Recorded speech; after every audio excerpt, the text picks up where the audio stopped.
Nüüd on selge, et USA ja Iraani sõda on jõudnud ohtlikumasse, raskemini kontrollitavasse faasi.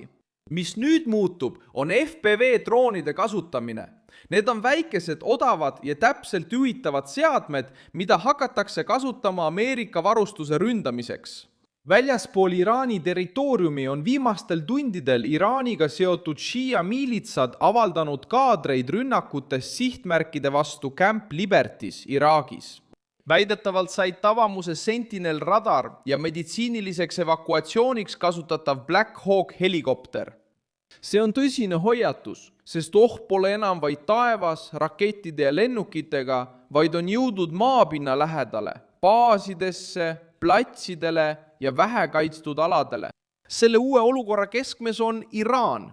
Iraagi territooriumil tegutsevad liitlasrelvarühmitused, Ameerika Ühendriikide väed Lähis-Idas ja president Trumpi valitsus ise. Nüüd, sõja eskaleerumise ajal ja just siis, kui Washington püüab rääkida relvarahust. See kaalub enim Iraagis, Pärsia lahes, Hormuzi väina ümbruses ning kogu piirkonna Ameerika baaside, saatkondade ja rajatiste võrgustikus. Sõnum on tugev. Kuigi Iraani ei toimu maismaa sissetungi, jäävad USA sõdurid, radarid, helikopterid ja logistilised keskused endiselt haavatavaks. Kõige tõsisem on, kuidas rünnakud toimuvad. FPV droonid ei ole hiiglaslikud relvad. Need on väikesed, kiired, raskesti avastatavad ja võivad põhjustada märkimisväärset kahju madalate kuludega. Suuremas koguses kasutamisel võivad need survestada kallimaid ja aeglasemaid kaitsesüsteeme. Probleem süveneb, kui varustus jääb avatuks, ilma kaitsevõrkude, katete, füüsiliste tõkete ja selge kohanemiseta selle uue ohuga. Pildid viitavadki just sellele.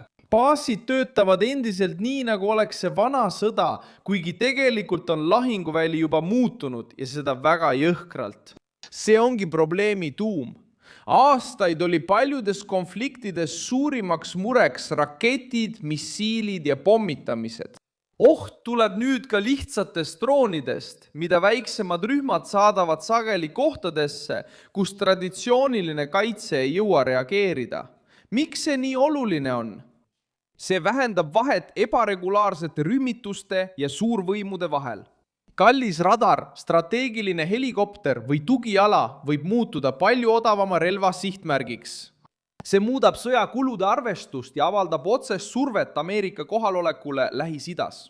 Samal ajal ilmneb see uus faas täpselt siis, kui Ameerika Ühendriigid püüavad suruda läbi 30-päevast vaherahu pakkumist, kuid Iraan näitab vastupanu. Iraani arvates ei piisa lühikesest relvarahust. Teheran tahab laiemat lahendust, mis vastaks nende strateegilistele eesmärkidele. Tegelikult näitab see, miks kriis jätkub. Ühelt poolt räägib Washington võidust ja püüab läbirääkimisteks ruumi luua. Teiselt poolt. Iraan ütleb, et ei näe veel alust sellisel viisil vastasseisu lõpetamiseks. Tulemuseks on olukord, kus poliitiline retoorika põrkub sõjalise reaalsusega. See kontrast muutub veelgi tugevamaks, sest Trump väidab, et sõda oleks juba võidetud, kuid faktid näitavad segasemat pilti. Hormuzi väin on jätkuvalt surve all. Läbirääkimistel pole kokku lepitud aega ega kohta ning tundub, et neid kasutatakse ka aja võitmiseks. Samal ajal, kui täiendavad väed saabuvad piirkonda, mainitakse umbes 2000 sõduri saatmist ja merejalaväelastega amfiibrühma lähenemist. Kuidas võib seda tõlgendada kui ettevalmistust täiendavateks sõjalisteks võimalusteks, juhuks kui diplomaatia ebaõnnestub? Ja miks see kõik nii oluline on? See sõda ei ole enam pelgalt riikidevaheline rünnakute vahetus. See levib kaudsete vahendite kaudu, piirkondlike liitlaste kaudu ja tehnoloogiate abil, mis muudavad konflikti hinda. Kui FPV droonid muutuvad sõja tavaliseks tööriistaks, võib mõju ulatuda kaugemale Iraagist. Baasid, konvoid, radarid, diplomaatilised rajatised ja isegi varustusliinid on pideva ohu all. See ei taga võitu kummalegi poolele, kuid muudab olukorra palju keerulisemaks neile, kes arvasid, et õhuülekaal lahendab kõik probleemid. Oluline on ka kogenud USA sõjaväelaste hoiatus. Nende mure on lihtne. Rünnakus võitmine ei tähenda veel poliitilise tulemuse kontrollimist sõjas.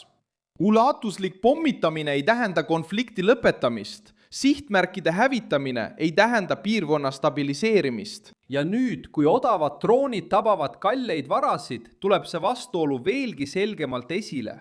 Küsimus pole enam ainult selles, kui palju sihtmärke hävitati. Ja muutub hoopis millekski muuks. Mis tegelikult juhtus? Sõda on nüüd hajusam, ettearvamatum ja tundlikum. Camp Liberty, Bagdadi ümbruses, Pärsia lahes ja Hormuzi väina marsruutidel kasutatakse samuti droone. FPV droonid, kaudne surve, viivitamatu vaherahu tagasilükkamine ja käimasolev sõjaline tugevdamine. Ja miks? Kuna mõlemad pooled püüavad enne kokkulepet oma positsiooni tugevdada, on tulemuseks tõsine hoiatus. Sõda pole vähenenud, vaid on lihtsalt vormi muutnud, mis võib olla veelgi raskem ohjeldada.